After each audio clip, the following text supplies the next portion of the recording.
everyone, இன்னைக்கு நம்ம என்ன பார்க்க போறோம்னு பார்த்தீங்கன்னா ஈஸ்ட்ரஜன் தான் பார்க்க போறோம். ஈஸ்ட்ரஜன் வந்து கைனகாலஜி டாபிக் கீழே தான் வருது.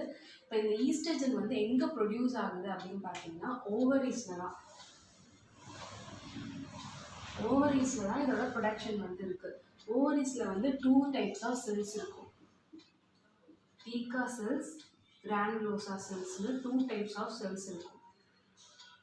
இந்த ஈஸ்ட்ரஜன் வந்து எந்த செல்ஸில் வந்து ப்ரொடியூஸ் ஆகும்னா மெயின்லி கிரானுலோசா செல்ஸில் இருந்தால் மோஸ்ட்லி வந்து ப்ரொடியூஸ் ஆகும். அண்ட் லார்ஜ் அமௌண்ட் வந்து எங்கேருந்து ப்ரொடியூஸ் ஆகும்னா கிரானுலோசா செல்ஸ் தான். ஸ்மால் அமௌண்ட் தான் வந்து தீகா செல்.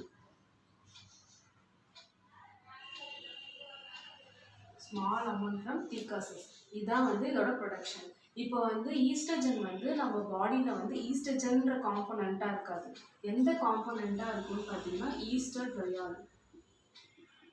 இந்த ஈஸ்ட்ரடியால் காம்போனண்ட்டாக தான் நம்ம ஓவரீஸில் வந்து ப்ரெசென்ட் ஆகிருக்கோம். இல்லைன்னா வேறு இன்னொரு காம்போனண்ட் என்னன்னு பார்த்தீங்கன்னா ஈஸ்ட்ரோடோன். இந்த 2 காம்போனண்ட்டாக தான் வந்து ஓவரீஸில் ப்ரெசென்ட் ஆகிருக்கும். நெக்ஸ்ட்டு வந்து மோஸ்ட்லி வந்து இந்த ஃபஸ்ட்டு ஒன்னோட ஈஸ்ட்ரோடயாலாக தான் மோஸ்ட்லி வந்து ப்ரெசென்ட் ஆகிருக்கும். இப்போ நெக்ஸ்ட்டில் வந்து மெக்கானிசம் பார்க்கலாம். மெக்கானிசமில் வந்து 2 கேட்டகரிஸ் இருக்குது. அதில் ஃபஸ்ட்டு வந்து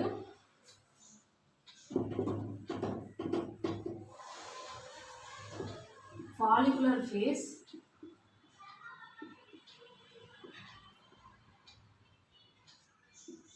second வந்து after ovulation.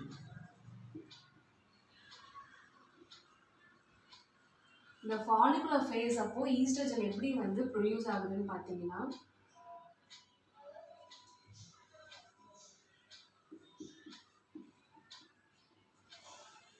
இப்போ நான் கிரானுலோசா செல்ஸ், தீகா செல்ஸ் சொன்னேன்ல, இந்த தீகா செல்ஸில் என்ன பண்ணால் LH அண்ட் ஆண்ட்ரோஜன் வந்து ப்ரொடியூஸ் ஆகுது. இந்த LH அண்ட் ஆண்ட்ரோஜன் ப்ரொடியூஸ் ஆகுது தீகா செல்ஸில். தீகா செல் அந்த ஆண்ட்ரோஜன் வந்து டிஃப்யூஸ் ஆகிட்டு கிரானுலோசா செல்ஸ்க்கு வந்து போகுது. கிரானுலோசா செல்ஸ் போயிட்டு அங்கே வந்து FSH இருக்கும். அந்த FSH மூலமா ஈஸ்ட்ரஜன் வந்து ப்ரொடியூஸ் ஆகுது. அதாவது ஈஸ்ட்ரடியால். இதான் வந்து ஃபாலிகுலர் ஃபேஸ். இப்போ வந்து ஆஃப்டர் ஓவுலேஷன் வந்து என்ன நடக்கும்னா ஆஃப்டர் ஓவுலேஷன் வந்து ப்ரொஜெஸ்டரான் லெவல் வந்து அதிகமாக இருக்கும். இப்போ வந்து ப்ரொஜெஸ்டரான் லெவல் வந்து லுட்டினைசிங் கிரானுலோசா செல்ஸில் வந்து ப்ரொஜெஸ்டரான் லெவல் வந்து அதிகமாக இருக்குது. இப்போ ப்ரொஜெஸ்டரான் லெவல் அதிகமாக இருக்கனால அங்கே என்ன நடக்கும்னா ப்ரொஜெஸ்டிரான் வந்து இருக்கும். இது வந்து என்னவா ஆகும்னா கிரானுலோசா செல்ஸ்க்கு வந்து இன்வேட் ஆகி போகும். டிஃப்யூஸ் ஆகி கிரானுலோசா செல்ஸ்க்கு வந்து போகுது. கிரானுலோசா செல்ஸில் LH. ஏன் இங்கே LH வருதுன்னா ஆஃப்டர் ஓவுலேஷன் அப்போ LH சர்ஜ் வந்து அதிகமாக இருக்கும். அப்போ ஓவுலேஷனுக்கு அப்புறம் கிரானுலோசா செல்ஸில் LH வந்து அதிகமாக ஆகிட்டு ப்ரொடக்ஷன் வந்து அதிகமாக இருக்கும். ப்ரொடக்ஷன் அதிகமானோடனே அங்கே வந்து ஈஸ்ட்ரஜன் வந்து ப்ரொடியூஸ் ஆகும். அதாவது என்ன சொல்கிறாங்கன்னா ஃபாலிகுலர் ஃபேஸில் வந்து FSH மூலயமா ஈஸ்ட்ரஜன் வந்து ப்ரொடியூஸ் ஆகுது. ஆஃப்டர் ஓவுலேஷனுக்கு அப்புறம் ஈஸ்ட்ரஜன் மூலயமா தான் LH மூலயமா தான் ஈஸ்ட்ரஜன் வந்து ப்ரொடியூஸ் ஆகுது அப்படின்னு சொல்கிறாங்க. ஈஸ்ட்ரஜன் வந்து எந்த ஃபார்மில் இருக்குன்னா ஈஸ்ட்ரடியால்ன்ற ஃபார்மில் தான் வந்து ஈஸ்ட்ரஜன் வந்து ப்ரெசென்ட் ஆகிருக்கும். இதான் வந்து இதோட மெக்கானிசம். சைட் ஆஃப் ப்ரொடக்ஷன் வந்து நம்ம எங்கே பார்த்தோம் கிரானுலோசா செல்ஸில் வந்து பார்த்தோம். இதோட மெக்கானிசம் வந்து இப்படி தான். நெக்ஸ்ட்டு வந்து நம்ம என்ன பார்க்க போகிறோம்னு பார்த்தீங்கன்னா மெக்கானிசம் பார்த்தோம். அப்புறமேட்டா நம்ம வந்து ப்ரொடக்ஷன் எங்கே நடக்குதுன்னு பார்த்தோம்.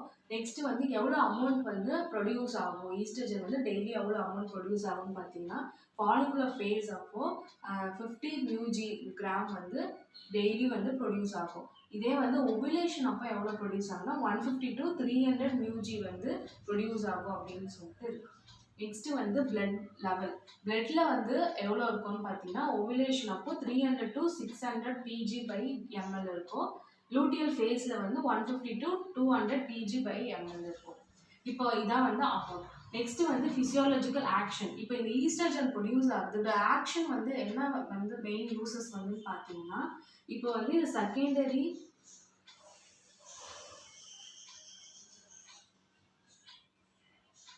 செகண்டரி செக்ஷுவல் ஆர்கன்ஸ் வந்து க்ரோத் ஆகிறதுக்கு வந்து இந்த ஈஸ்ட்ரஜன் வந்து மெயினாக ஹெல்ப்ஃபுல்லாக இருக்குது. அதாவது ஷைனஸ் வந்து ப்ரொடியூஸ் ஆகிறதுக்கு, அதுக்கப்புறம் pelvic pubic or axillary hair வந்து க்ரோத் ஆகிறதுக்கு அதுக்கெலாம் வந்து ஆக்ஷன் இருக்குது. நெக்ஸ்ட்டு வல்வா வெஜினாவில் பார்த்தீங்கன்னா அதோட எபித்தீலியம்லாம் வந்து திக்கனிங் ஆகும், அதோட செல்ஸ்லாம் வந்து பாலிஃப்ரேஷன் நடக்கும். அதுக்கப்புறம் யூட்ரஸில் பார்த்தீங்கன்னா எண்டோமெட்ரியல் திக்கனிங்க்கு அப்புறம் எண்டோமெட்ரியல் க்ரோத்துக்கு அதுக்கெலாம் வந்து யூஸ் ஆகுது. நெக்ஸ்ட்டு போன்ஸில் வந்து பார்த்தீங்கன்னா போன் க்ரோத் ஃபார்மேஷன், போன் வந்து ஃபார்ம் ஆகிறதுக்கு வந்து ஈஸ்ட்ரஜன் வந்து மெயின் ஹெல்ப்ஃபுல்லாக இருக்குது.